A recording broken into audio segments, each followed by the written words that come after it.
Hello and welcome to Math Matters. I'm Miss Matthews and today we'll be looking at the parking lot problem. Today we are going to do some problem solving and connect the variety of strategies that we have been using.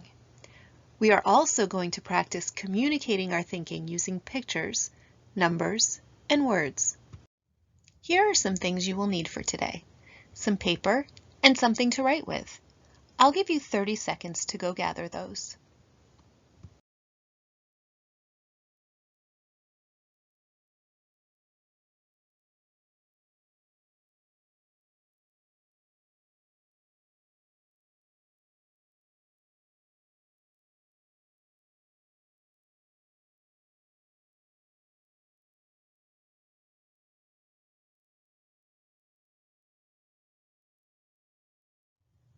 Over the past 2 days, we have explored 2 different strategies to solve multiplication problems with larger numbers. The first strategy was creating open arrays like this one. The second strategy was using base 10 blocks to create equal groups, similar to this one. Today we are going to do some problem solving. You may want to try one of these strategies or a different one. Here's the problem for today. There are 4 rows in the parking lot at school. There are 24 cars parked in each row, and each parking spot is filled. How many cars are parked at the school? So let's think about what we know from this problem. How many rows are there? Yes, there are 4 rows. And how many cars are in each row? Exactly. There are 24 cars in each row. Now, what do we need to figure out?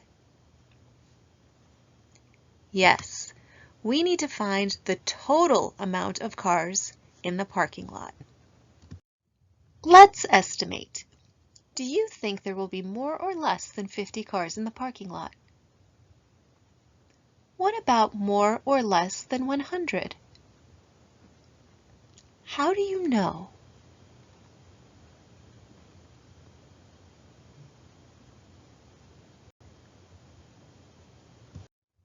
Now I will give you some time to solve the problem. This is where you can practice being a communicator as a mathematician. So think about how you can use objects, pictures, or numbers to answer this question.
You may have thought about using an array like this. Here is an array that represents 4 rows of 24 cars. What is the equation that we are trying to solve? That's right, 4 times 24. If you didn't use an array to solve the problem, give it a try now. How might you split the array up to use facts that you already know?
Here is one way you might have solved it using the array. You might have thought about decomposing or splitting the 24 into 10 plus 10 plus 4, which would split the array into 3 smaller ones. The first array is a 4 by 10, or 4 times 10, which is equal to 40. The second array is also a 4 by 10, or 4 times 10, which is equal to 40. The third array is a 4 by 4, or 4 times 4, which is equal to 16. Then you add the products of the 3 smaller arrays. So 40 plus 16 is equal to 96. There are 96 cars in the parking lot. Does this array look similar to yours, or did you split it up differently? Remember, there is no right way to split your array. That's what makes it so fun. How does using an array work for you? Let's look at another strategy to compare. Another way you might have solved it is to make equal groups using the base 10 model. Where do we see the 4 rows of cars represented here? Yes, the 4 circles or groups represent the 4 rows of cars. Where do we see the 24 cars in each row? That's right, there are 24 in each group, which represents the 24 cars in each row.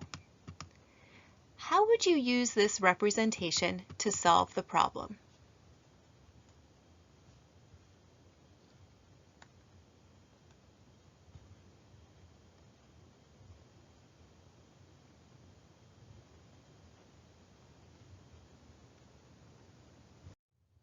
One way is to count it up. You might have counted out 10 units to make another 10. And then you could count up or add the tens in the 4 groups. That gives us 80 plus the 10 we just made, which gives us 90. So I have 9 tens for a total of 90. There are 6 units left, so the last step is to add my tens with my ones. 90 plus 6 equals 96. How does that compare to how you thought about it? If you counted it up differently, how is your way similar or different?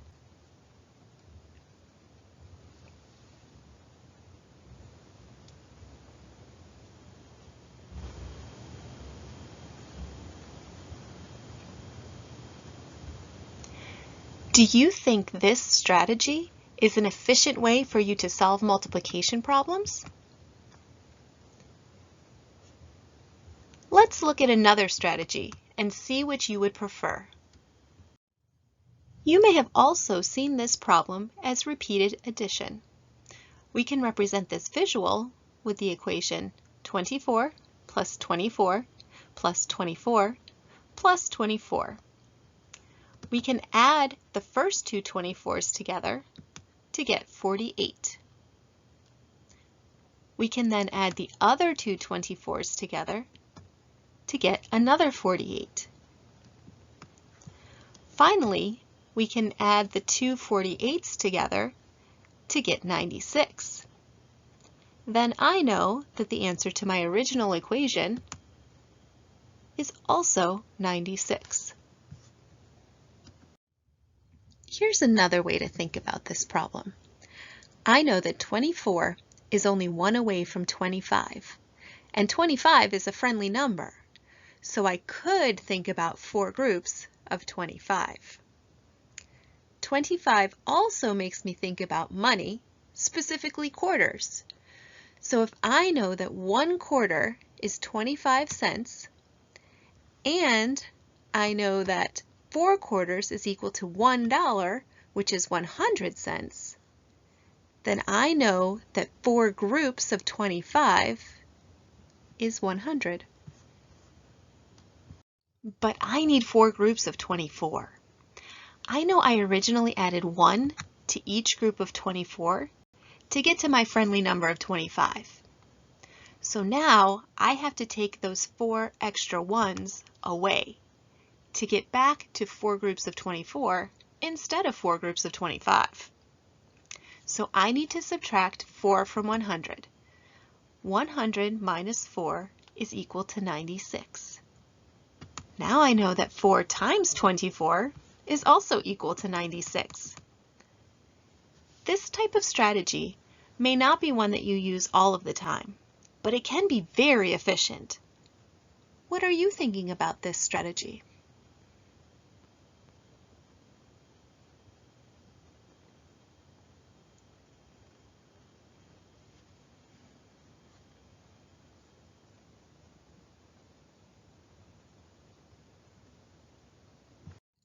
Today we explored a lot of strategies that you could use with this parking lot problem. We used repeated addition. We drew and counted base 10 blocks. We used friendly numbers. And we drew arrays and broke them into smaller pieces. Take a moment to think or talk about these questions. How are these strategies similar? How are they different? And how do they compare to what you did?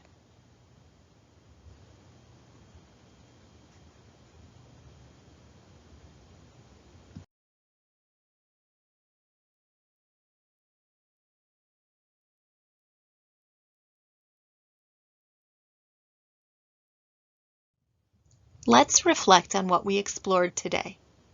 Talk about or write about your ideas to these questions. Which strategies do you feel good about? Which strategies do you have some more questions about?